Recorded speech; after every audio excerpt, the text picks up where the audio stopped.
So the question is which of the following pairs does not have similar dimension.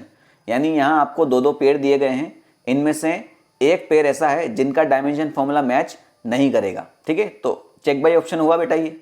तो पहला option check करते हैं, tension and surface tension. तो बेटा यही आपका करेक्ट आंसर आ गया। टेंशन और सरफेस टेंशन दोनों का डायमेंशन फॉर्मूला अलग अलग होता है। बेटा टेंशन क्या होता है, एक तरह का फोर्स होता है। जो टेंशन फोर्स कहाँ मिलता है आपको, रस्सी में मिलेगा, है ना। स्ट्रिंग के अंदर जो फोर्स बनता है, जब इस स्ट्रिंग पूरी खिंचाई जाती है तो उसके जो अंदर फोर्स डेवलप होता है उसको हम बोलते हैं टेंशन फोर्स। तो उसका डायमेंशन फॉर्मूला क्या होता है बेटा आपका, ml/-2, है ना। और सरफेस टेंशन क्या होता है बेटा, सरफेस टेंशन होता है बेटा आपका फोर्स पर यूनिट लेंथ। तो बेटा इसी डायमेंशन में अगर मैं लेंथ डिवाइड कर दूं तो एल का टर्म खत्म हो जाएगा, यानी इसका डायमेंशन फॉर्मूला आ जाएगा mt-2। यानी इन दोनों का डायमेंशन फॉर्मूला कभी भी मैच नहीं कर सकता।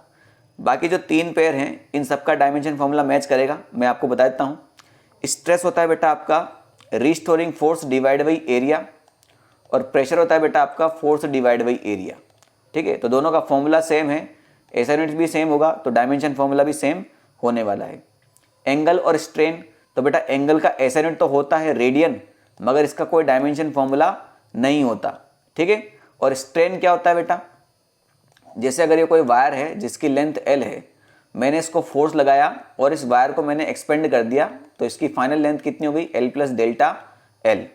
तो स्ट्रेन क्या होता है बेटा, जो इसकी लेंथ में इंक्रीमेंट हुआ है डिवाइड बाई इसकी ओरिजिनल लेंथ। तो स्ट्रेन होता है Δl डिवाइड बाई L। तो Δl भी लेंथ हुआ और नीचे भी लेंथ हुआ, तो मीटर से मीटर दोनों का ऐसा यूनिट अगर मैं लिखूं तो मीटर से मीटर कैंसिल हो गया, तो इसका कोई डायमेंशन नहीं आएगा। तो एंगल का भी कोई डायमेंशन नहीं है और स्ट्रेन का भी कोई डायमेंशन नहीं है। प्लैंक कांस्टेंट और एंगुलर मोमेंटम, इसको मैं थोड़ा सा यहाँ पर ड्राइव करके दिखा देता हूँ। प्लैंक कांस्टेंट और एंगुलर मोमेंटम, ठीक है। तो प्लैंक कांस्टेंट हम किस फॉर्मूले से निकालेंगे, E=hc डिवाइड बाई लेमडा, या फिर इसको चाहो तो E=hf से भी निकाल सकते हो। f यहाँ पर आपका फ्रीक्वेंसी होगा। तो प्लैंक कांस्टेंट का क्या हो जाएगा formula, E divide by F. E यहाँ पर एनर्जी है, तो एनर्जी का क्या होता है बेटा, ml²T⁻²। Energy, work, kinetic energy, potential energy, heat energy, torque, इन सब का डायमेंशन फॉर्मूला सेम ही होता है। और फ्रीक्वेंसी होता है T⁻⁻1। तो जब ये T⁻⁻1 जाएगा तो T का पावर ऊपर +1 हो जाएगा, तो T⁻⁻2 और +1 T⁻⁻1 हो जाएगा। तो ये हो जाएगा ml²T⁻⁻1। ये इसका डायमेंशन फॉर्मूला हो गया।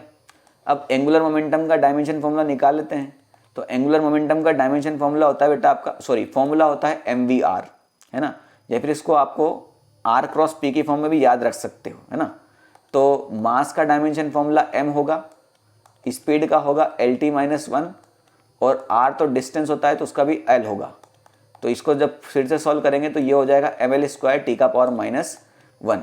तो बेटा ये दोनों डायमेंशन फॉर्मूला मैच कर रहा है, यानी आपका प्लैंक कांस्टेंट और एंगुलर मोमेंटम का डायमेंशन फॉर्मूला सेम होता है। ठीक है, तो ये भी सेम है, ये भी सेम है, ये भी सेम है। आपको बताना है does not have similar dimension, तो आपका ऑप्शन नंबर ए आ जाएगा। ठीक है।